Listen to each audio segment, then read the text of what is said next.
Now, turmoil in Tunisia. That after the country's leading opposition leader, Rachid Ghannouchi, was arrested on Monday. Dipti is here to take us through it. A lot of reaction pouring in the newspapers you found, Dipti.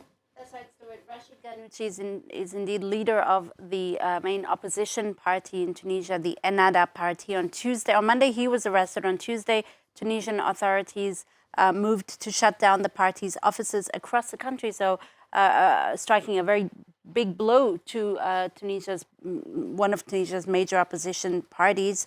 Ghannouchi was also Speaker of the Tunisian Parliament, which is the second highest political position in the country. This was before it was dissolved in 2021 by the present president, Kais Saied. Ghannouchi was seen as a kingmaker. That's what France 24 says on its website. Notably after the toppling of the then President Ben Ali in 2011, that sparked, of course, the Arab Spring uprising. His influence, though, has waned in the years since. Perhaps because of that, there's very little interest in his arrest, or very little surprise, at least, in his arrest. In the Tunisian papers, Ghannouchi had been in the president's crosshairs for some time. This paper here, Le Temps, a Tunisian daily, calling it a non-event on its front page in that editorial there. The paper noting, though, that the Ennahda party does face a threat to its very existence.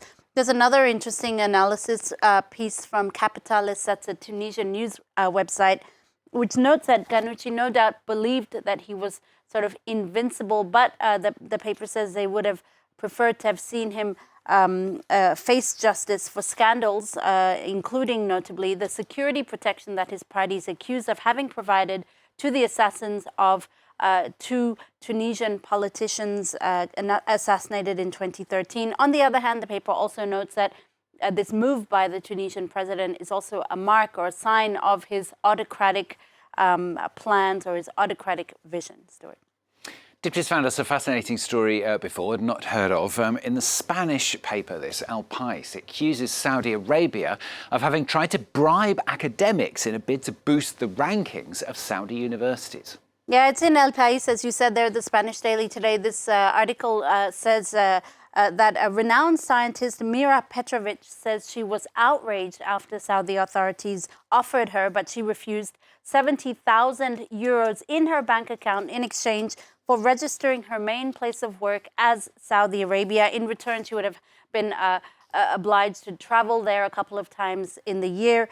Around the world, however, 12 Chinese researchers and 11 Spanish researchers did take Saudi up on that bribe, falsely declaring the country as their place of work. And some of them, at least in Spain, have since faced the consequences of that corruption, a quid pro quo in exchange for Riyadh to boost its university rankings on the Shanghai Index. It's one of the most prestigious university rankings in the world.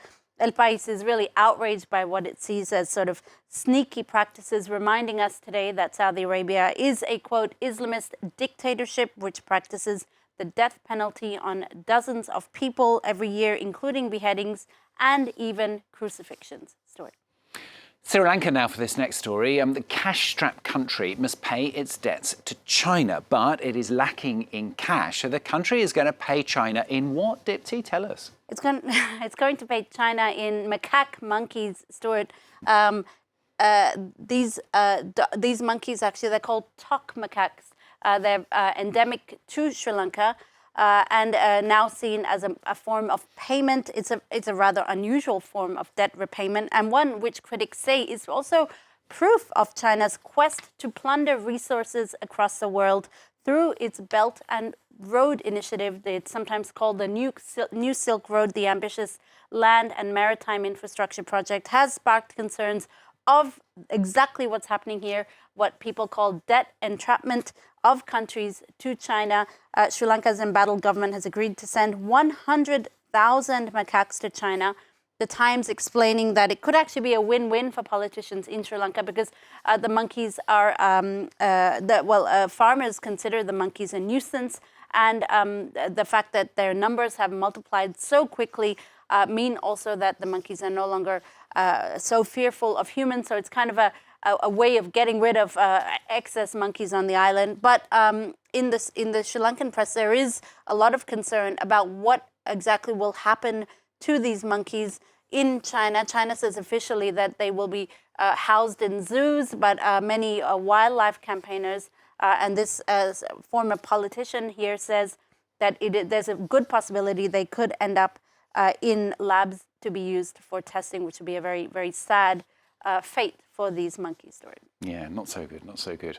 From monkeys to whales. This one's hopefully a little more cheerful. Researchers in Australia have discovered a pod of humpback whales enjoying, well, it can only really be described, can't it, as a spa day, Dipti, lots of gin and tonic, cocktails. What's this about? A cetacean spa day off the Gold Coast in Australia. Indeed, these academics observed 5 humpback whales, Stuart, who were caught on camera at their favorite spot underwater, of course, rolling around in the sand on the sea floor, even rolling on their backs at one time as fish nibbled on their discarded dead skin. It's believed that the whales seek out this spot to have these spa days, which are also a moment of socializing between whales. 2 whales, for instance, were seen swimming together and for several hours at a time.